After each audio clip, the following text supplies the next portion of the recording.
New at 6, big changes coming to San Antonio's most historic landmark.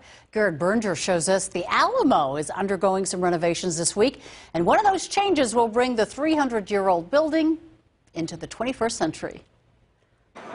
Remember the Alamo and its Wi-Fi password. The San Antonio Mission and Texas Revolution landmark is expanding its Wi-Fi.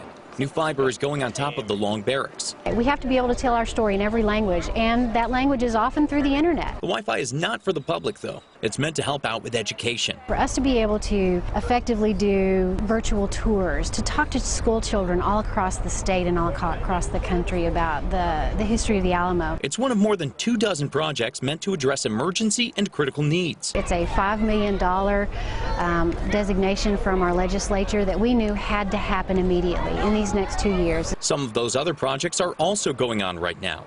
Renovating the entry to the Alamo Research Center. That's one of the more obvious cracks where it's beginning to crumble and it kind of lost its structure. And replacing the doors on the gift museum with fire-rated replicas. They aren't the original doors. This building was built in 1936, but the doors will look just like these. More projects are on their way to help with those safety and preservation needs, and the historic site will stay open through it all.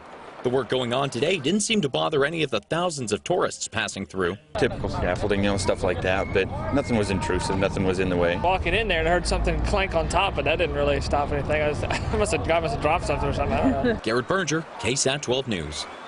Those emergency projects aren't the end of the changes at the Alamo. The Alamo Management Committee is working on a master plan to revamp the greater Alamo complex itself. That is still in the planning phases at this point.